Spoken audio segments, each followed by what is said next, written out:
Bismillahirrahmanirrahim. Assalamualaikum warahmatullahi wabarakatuh. Welcome to Islamic economics class. And today's lesson is on contrast between Islamic economic system and conventional economic system. We will discuss the differences between Islamic economic and conventional economic system, also known as capitalist.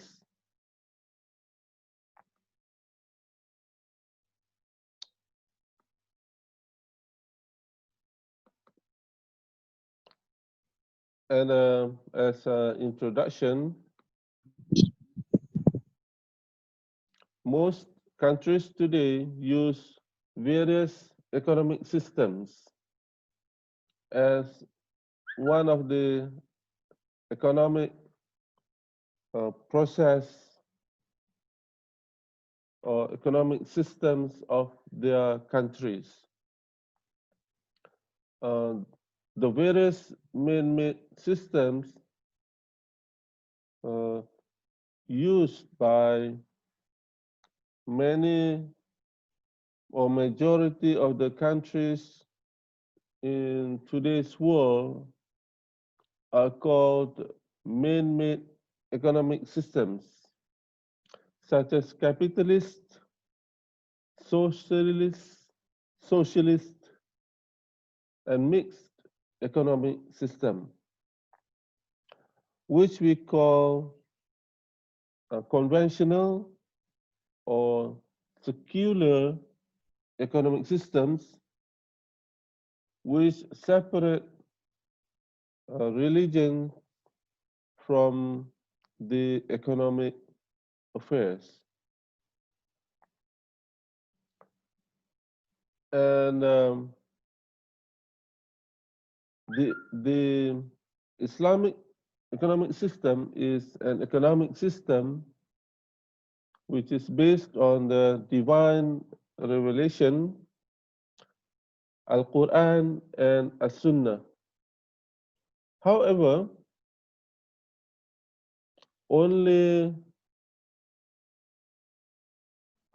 not many countries use the Islamic economic system.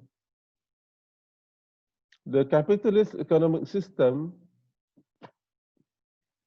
is used by major economic powers such as the United States,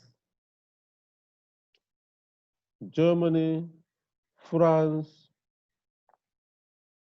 the United Kingdom, and other countries.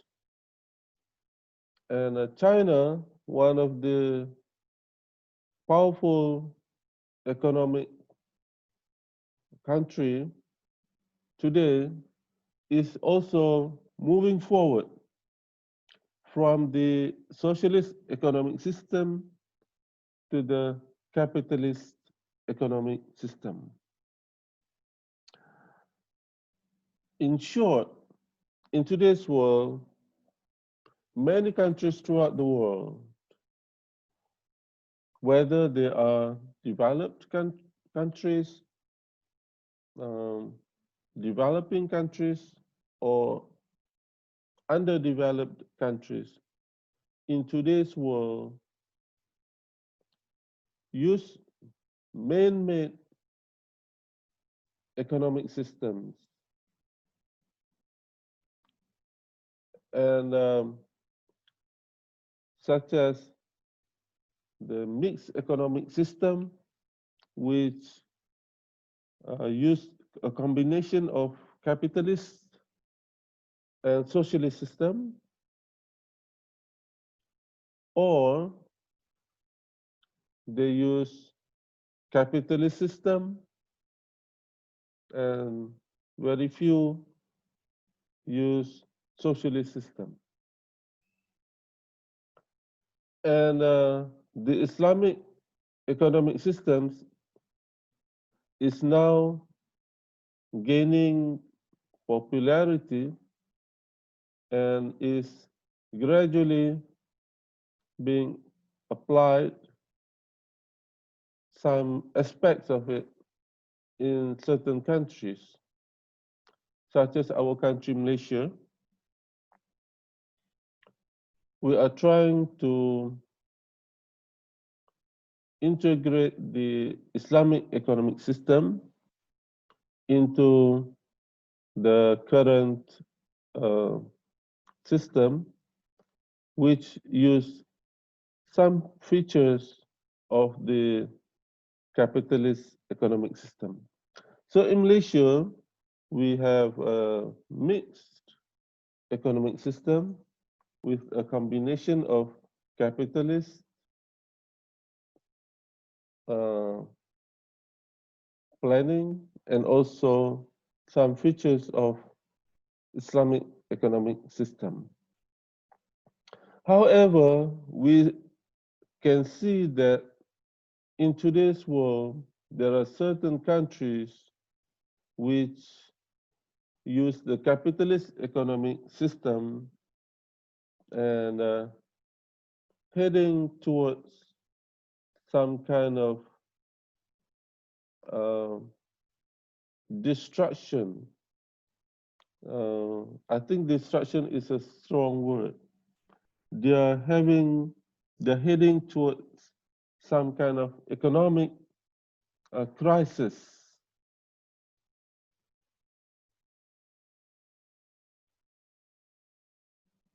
I think destruction here is a strong word. Maybe we use the word crisis. However, the capitalist economic system is heading towards some kind of economic crisis or economic problems due to the characteristics of the economy itself. We will discuss the characteristics of the capitalist economic system later on, inshallah. History of the Islamic economic system.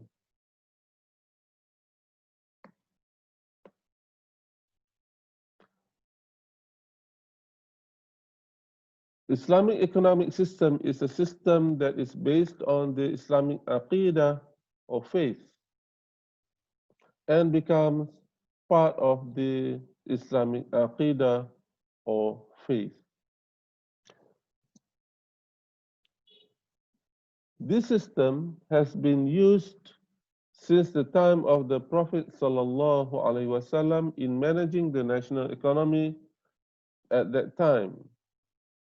This system, the Islamic economic system, is not man-made, but it is based on the divine revelation, that is the Quran and the Sunnah, which definitely give perfection in the economy if the countries practice it.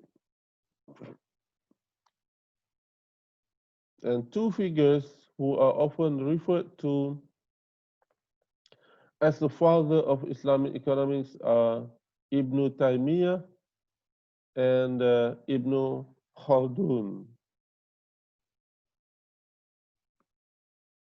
Now let's look at the history of the capitalist economic system. Can you see the screen or not? The PowerPoint. Aina, can you see the screen or not? See, I can see. Okay, very good. Yes. Now let's look at the history of the capitalist economic system. This is a picture of Adam Smith. The capitalist economic system, also known as laissez-faire economy or free market economy, is pioneered by Adam Smith through his book, The Wealth of Nations, in 1776. Doktor, doktor, skrin tak bergerak. Skrin tak bergerak eh? Ha. Ya. Sekarang ni nampak tak? Nampak tak gambar? The picture of Adam Smith. Tak nampak. Okay, I will try again. Okey. I will share again.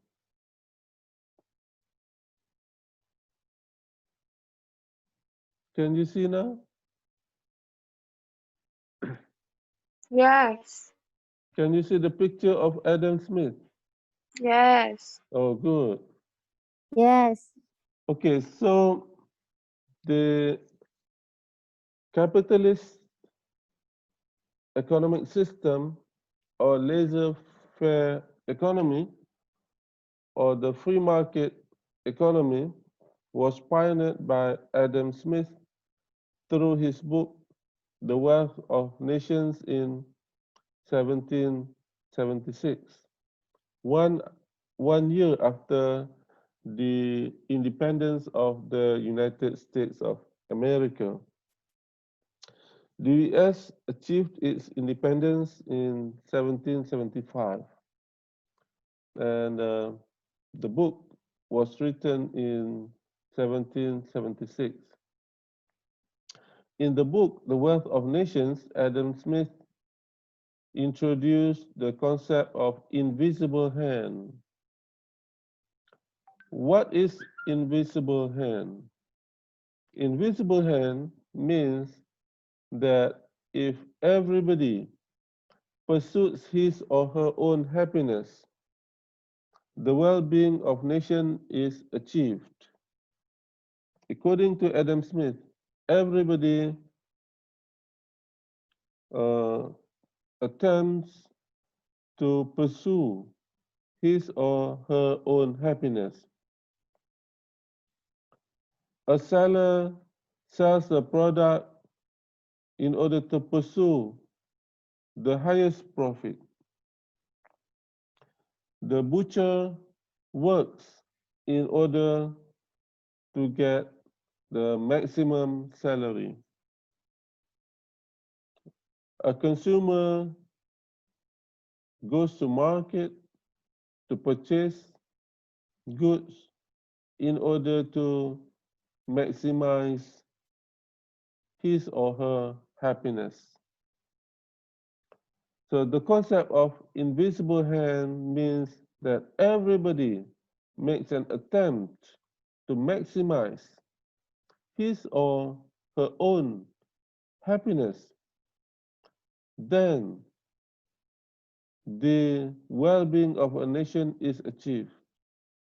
Economy will do well. There will be economic development. There will be economic growth if everybody performs his or her duty to in the pursuit of happiness. That is called the theory of invisible hand. And there are other figures which are the pioneer of the capitalist economic system. There are other important figures such as David Ricardo, John Stuart Mills, Irving Fisher, John Maynard Keynes. And John Maynard Keynes won 2 Nobel Prizes for his work on the theory in the economics.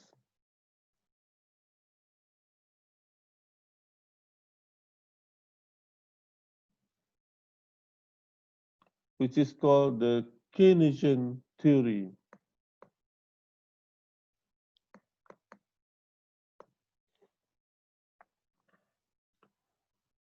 Contrast between Islamic economic system and capitalist economic system. Islamic economic system and capitalist economic system are totally different because Islamic economic system is based on Al-Quran and As-Sunnah, while capitalist economic system is man-made, is pioneered by Adam Smith and other figures. Let's look at the difference between Islamic economic system and capitalist economic system in terms of motive.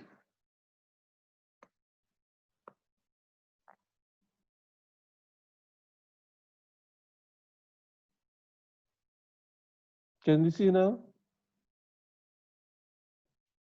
Islamic economic system.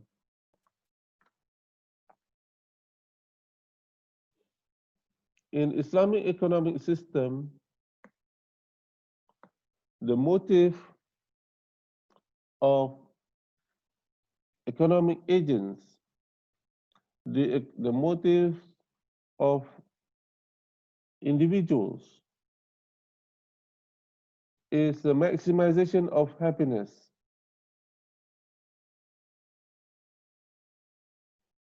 Oh, sorry. Uh, in the Islamic economic system, the maximization of happiness is not the only motive. Consumers do not necessarily maximize utility, and profit maximization is not the only motive for producers in Islamic economic system, because there are other motives also. And in Islamic economic system,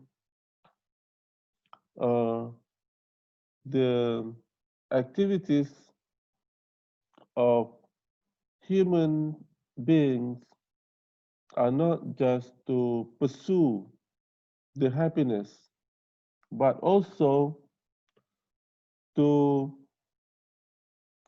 try to balance between the fulfillment of needs and also the fulfillment of the welfare of the community.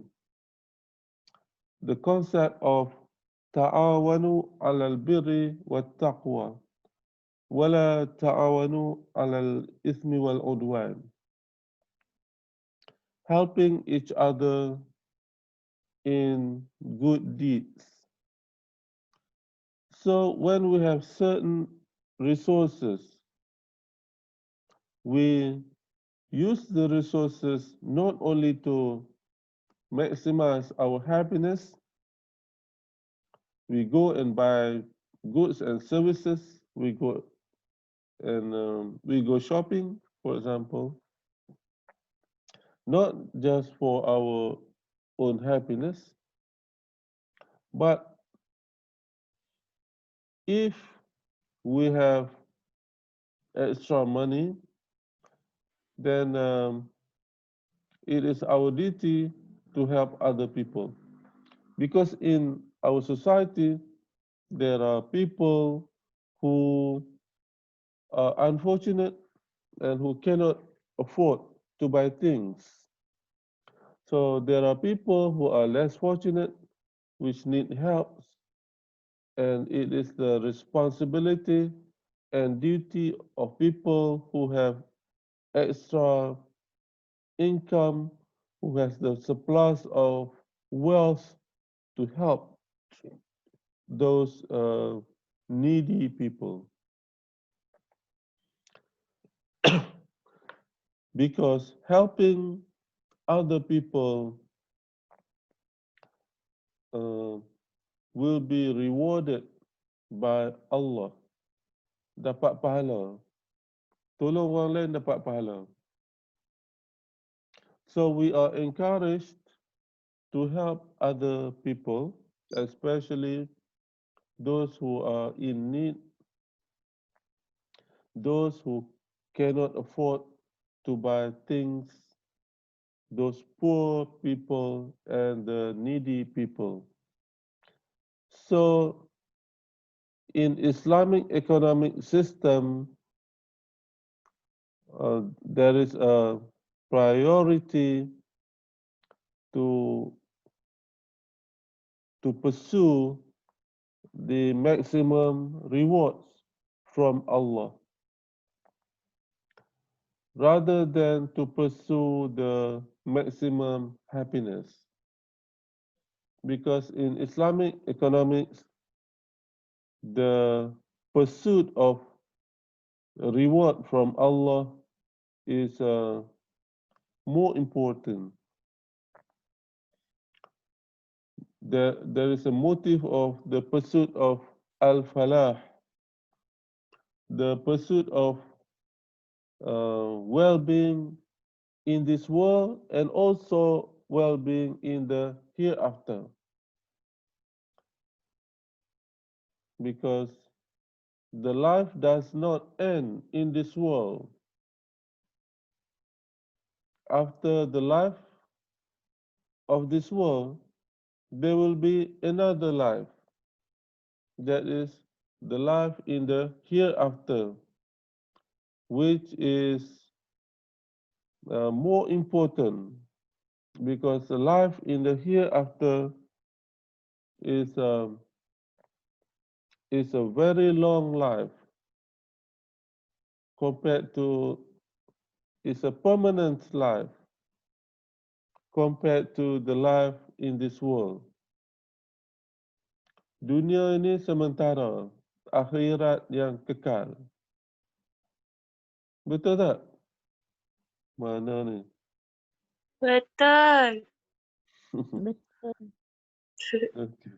Have you had breakfast already? Dah sarapan belum? Belum, doktor. Okey. Lepas ni, Minum air je. okey, lepas ni sarapan eh. Okey, Okey, doktor.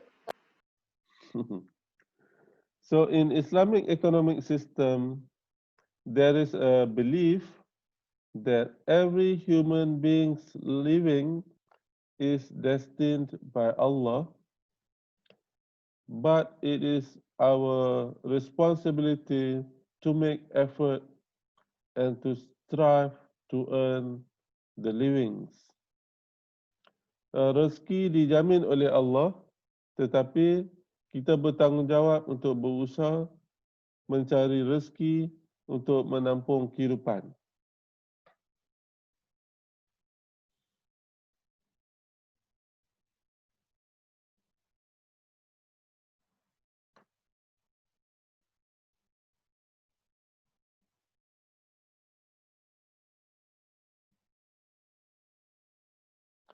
In capitalist economic system,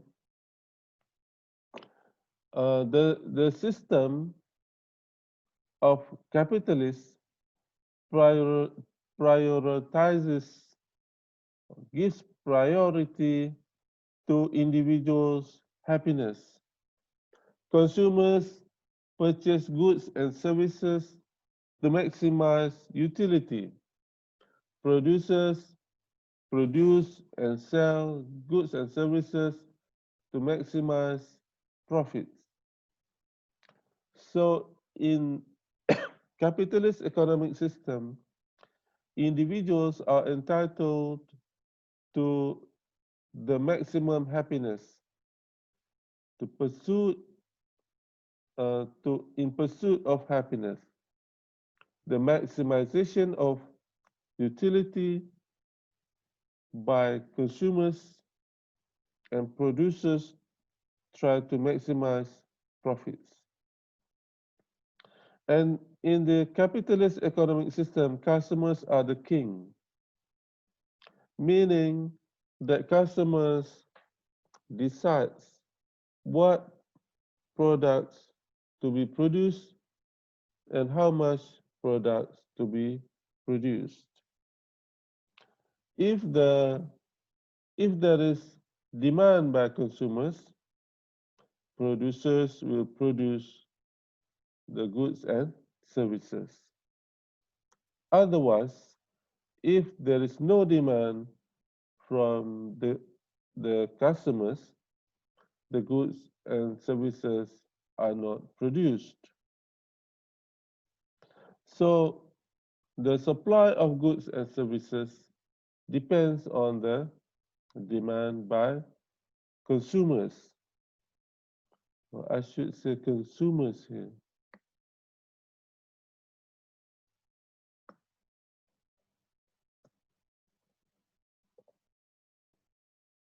So that's why consumers are called the king in the capitalist economic system. And in the capitalist economic system, economic resources are dominantly owned by a certain group of people because of the freedom in the capitalist economic system. Some people are extremely rich. Very few people are extremely rich and controlled the majority of the resources in the economy. There are billionaires. There are very wealthy people who dominantly control the resources in the economy. People can be extremely rich. They are billionaires. And some people are extremely poor. So this is one of the weaknesses in the capitalist economic system.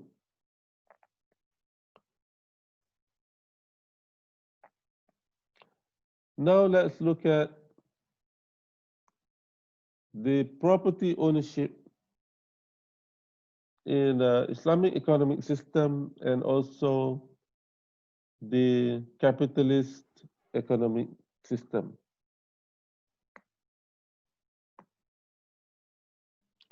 In the Islamic economic system, there are three types of property ownership. Number one, public property ownership. There are certain goods which are publicly owned, includes minerals in the form of solids, liquids, and gases, such as petroleum, iron, copper, gold, etc.,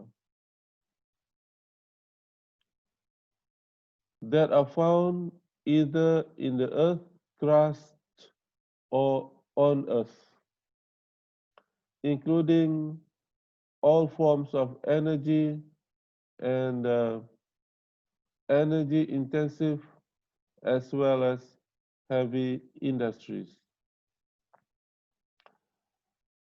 So these goods belong to the public, meaning it becomes the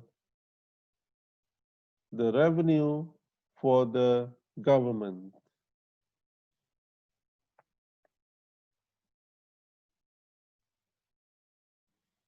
And the second is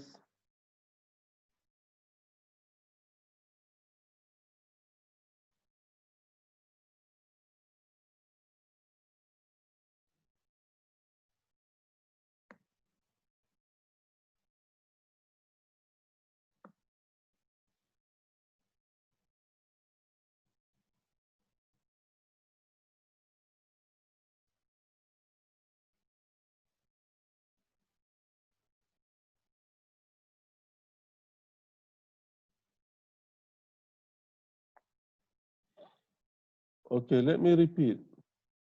There are three types of property ownership in Islamic economic system, namely public property ownership, state or government property ownership,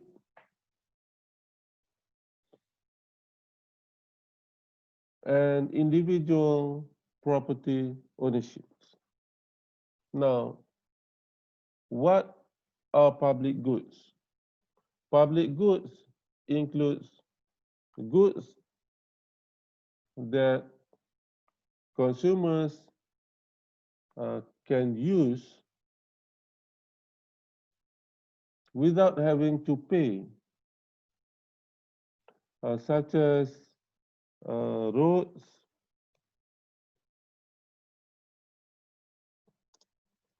rivers, lakes, and grass in open fields.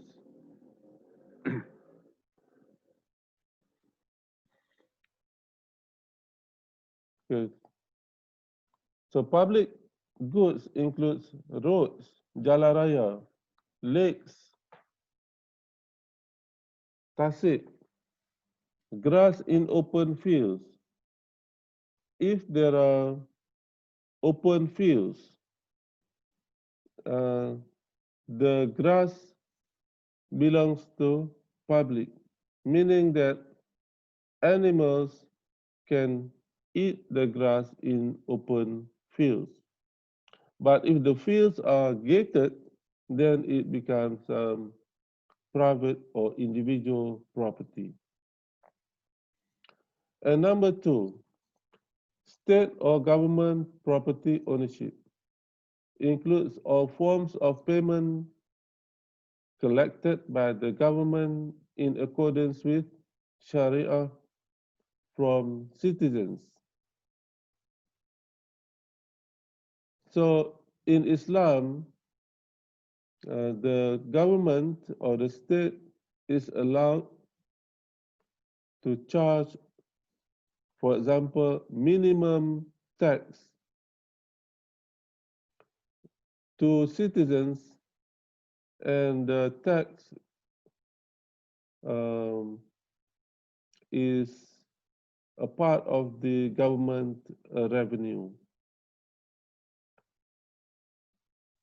And the government can also take proceeds from agriculture, trade, and industrial activities. And it also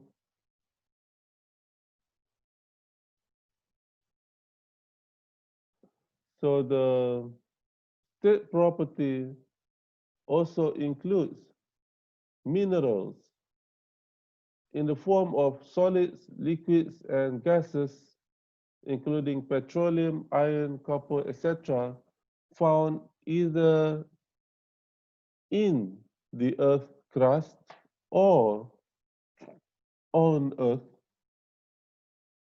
including all forms of energy and energy intensive, as well as heavy industries. So, for example, petroleum, if it is found under the crust of the earth, it belongs to the federal government. And number three, individual property ownership. So there are some properties which are owned by individual, and the properties that to be owned by individuals must be in accordance with Sharia. So individuals are allowed to possess goods and services. Individuals are allowed to have house. Individuals are allowed to have money, land, houses. Individuals are allowed to do business and to earn the living. But it must be in accordance with Sharia. And each individual must spend the resources in accordance with Sharia. For example, individuals cannot purchase goods that are non-halal. Individuals cannot involve in economic activities uh, and financial transactions which involve riba. So there are certain prohibitions in Islam. So all economic activities in Islam must be in accordance with Sharia, or we call Sharia compliant. So in Islamic economic systems, individuals can own property, but individuals are God's trustees or Khalifa, because human beings are appointed as Khalifa in this world. The real owner is Allah subhanahu wa ta'ala. Humans are only Khalifa or the trustees. Therefore, because the resources are owned by Allah, we human beings as Khalifa or trustees needs to manage the resources properly. We need to do the goods and avoid the damage. So in Islam, the environment must be managed and protected. All the resources, land, labor, capital, entrepreneurship must be managed well according to Sharia, because we are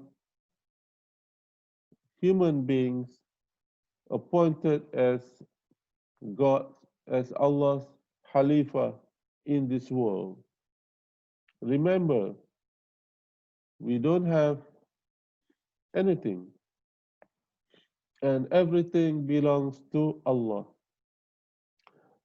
Islam recognizes the principle of individual ownership, but ownership, but the real owner is Allah subhanahu wa ta'ala.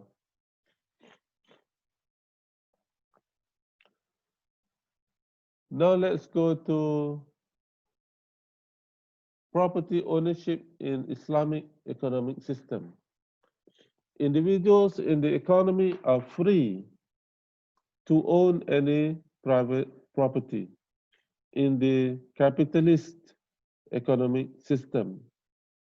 Individuals are free to distribute or use their property without hindrance from others. So in the capitalist economic system,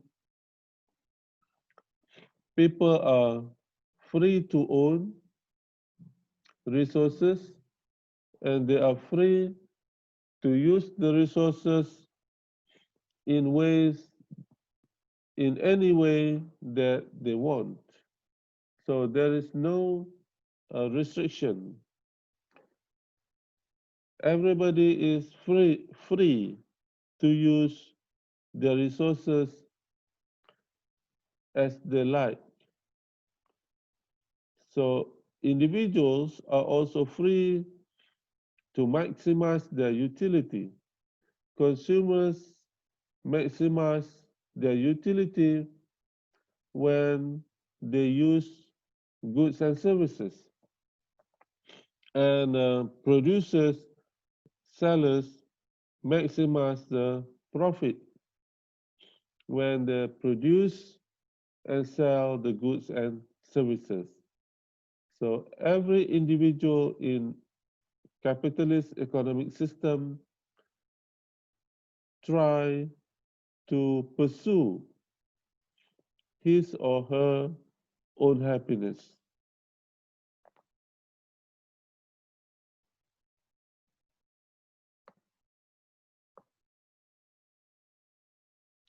The role of consumers and producers in Islamic economic system.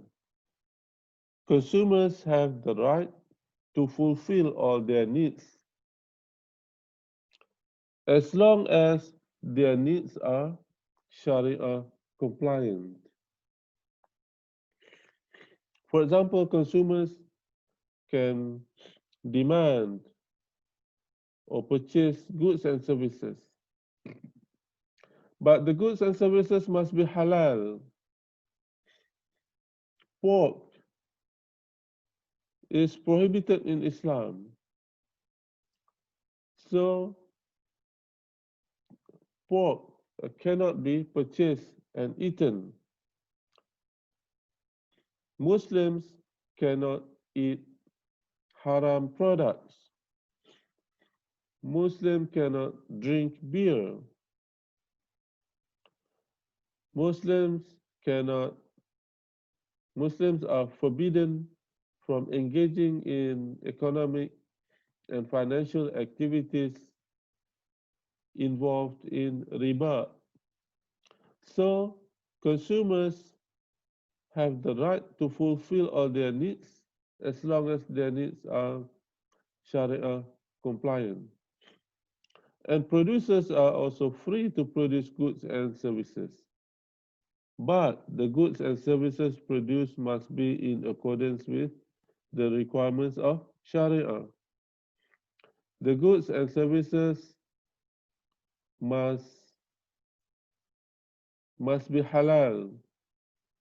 Producers cannot produce haram products. The transactions must be free from the elements of gharar, the element of gambling, and the element of speculation. In Islam, essential basic necessities should take precedence over luxurious goods. So there are priorities in Islam. In Maqasid Sharia, the, there are three types of Maqasid Sharia. Necessities, um, the Daruriyat, Hajiyat, and Tahsiniyat. Hajiyat must come first. Sorry, Daruriyat must come first. The necessities. If Daruriyat, if all the necessities are fulfilled, then individuals can fulfill their Hajiyat. If the Hajiyat is fulfilled, then the individuals can fulfill their tahsiniyat.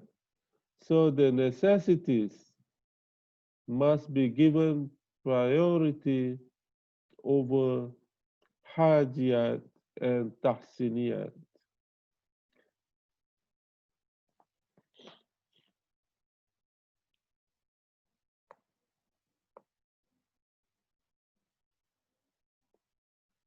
Capitalist economic system.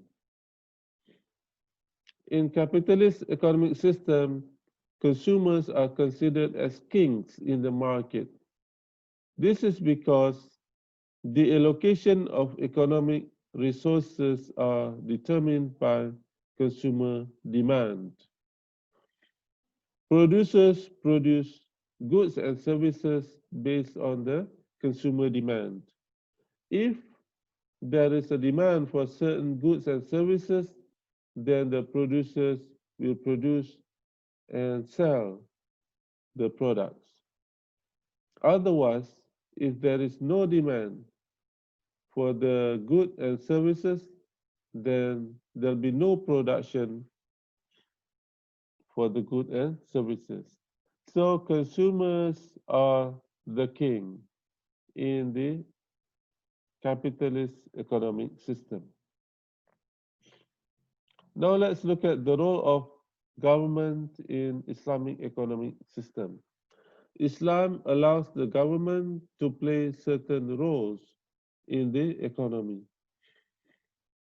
Government is uh, the government could play a role by helping the community, especially the poor and the needy, in order to fulfill their basic needs. Because there are some people who are unable to fulfill their needs.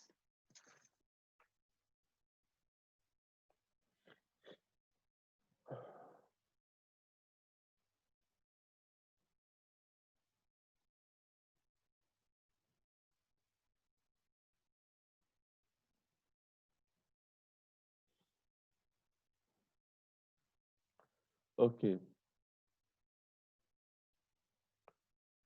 And the government intervention is also very important because especially to produce necessity goods such as drinking water, electricity, and other utilities such as road and bridges and some other public goods. So the government could play a very important role in Islamic economy.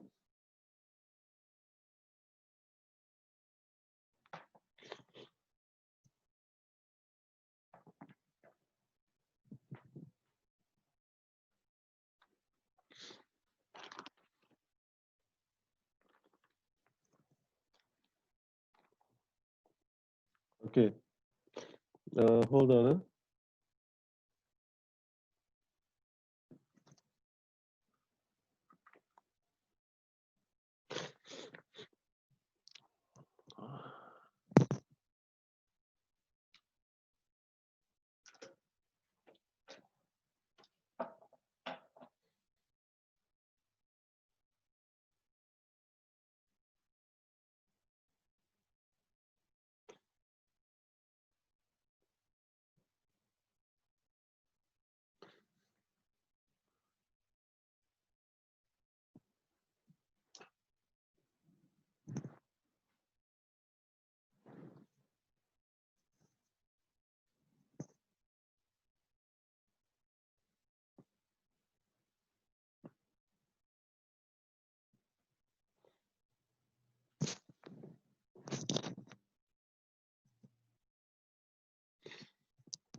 Assalamualaikum.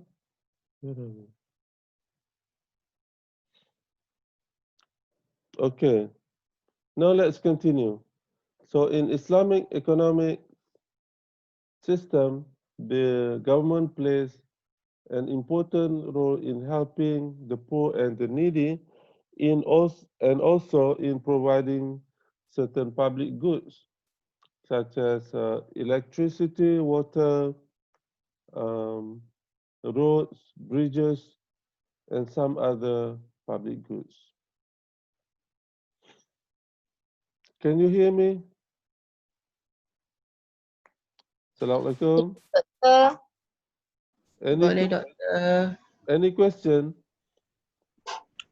Can you understand the lecture in English? Yes, doctor. Oh, A Yes, little bit. doctor. Alhamdulillah. We use very simple English, right? So Yes. one of the ulama, Ibn Qayyim, advocated government intervention in the ownership of wealth by individuals if individuals use such wealth in ways that are contrary to the greater interests of society. So, according to Ibn Taymiyyah, if there are individuals in society who are extremely rich and they misuse their property, then the government has a right to take away the wealth from that individuals in order to be distributed to the rest of society for the greater interest or the greater um, welfare of the society. It's called maslaha, for the maslaha of the society. Now let's look at the role of government in capitalist economic system. In the capitalist economic system, the role of government is limited. All economic decisions are made by consumers and producers. Consumers are the king. Consumers decide which products to be produced, which goods and services are to be produced.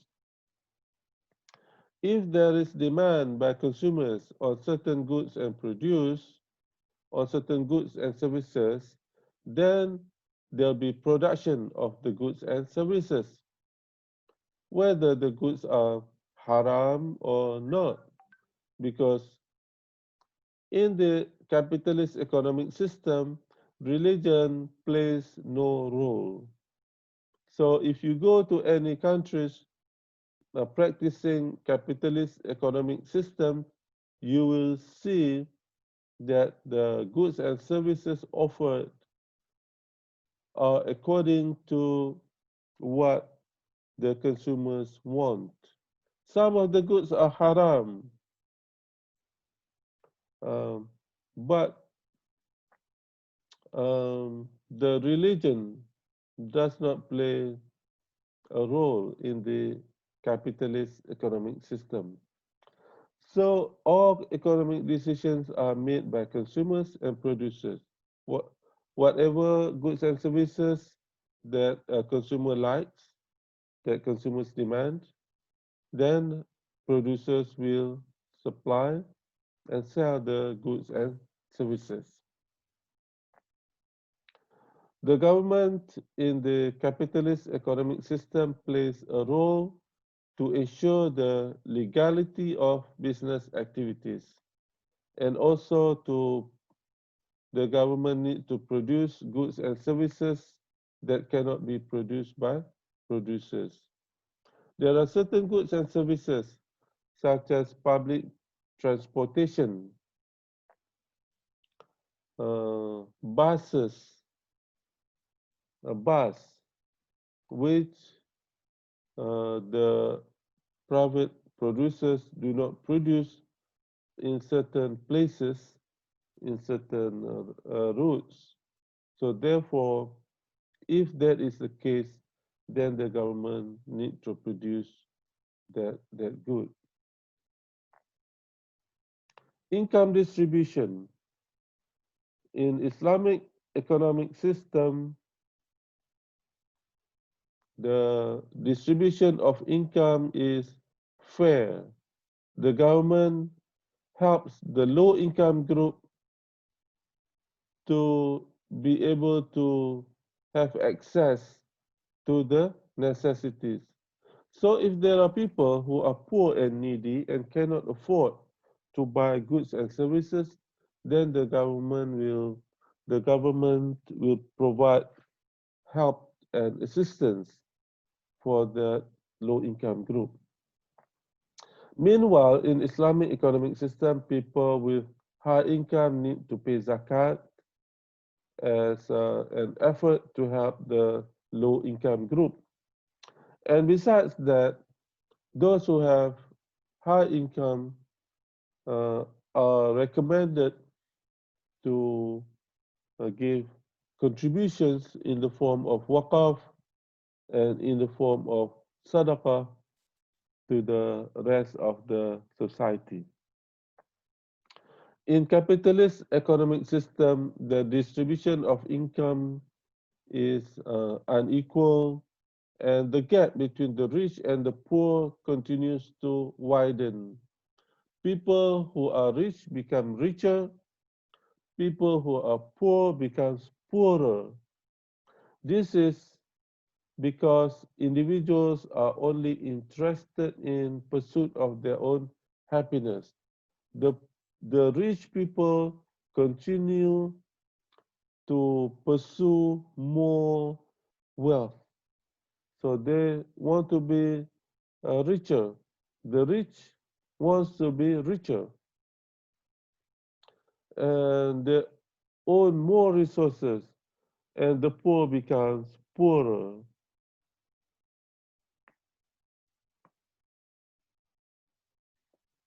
And kesimpulan, conclusion, the Islamic economic system is a system that is based on divine revelation, based on the Quran and the Sunnah.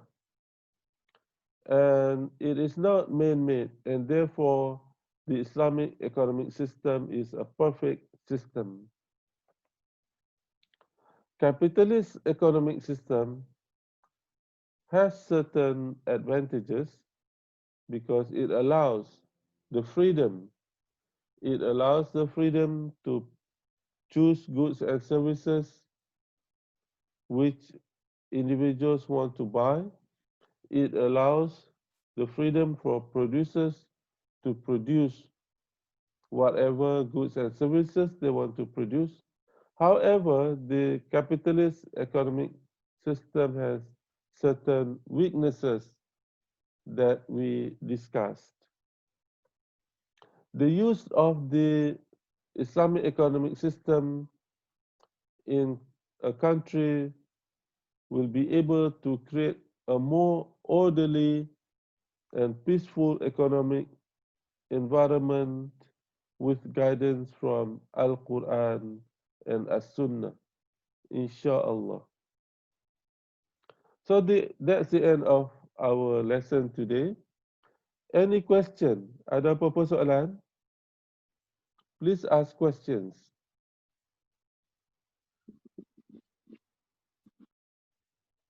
Question, guys? Boleh tanya soalan? After you ask questions, then you can go for breakfast. Any question? Okay. If there is no question, I will stop the recording, and you can ask question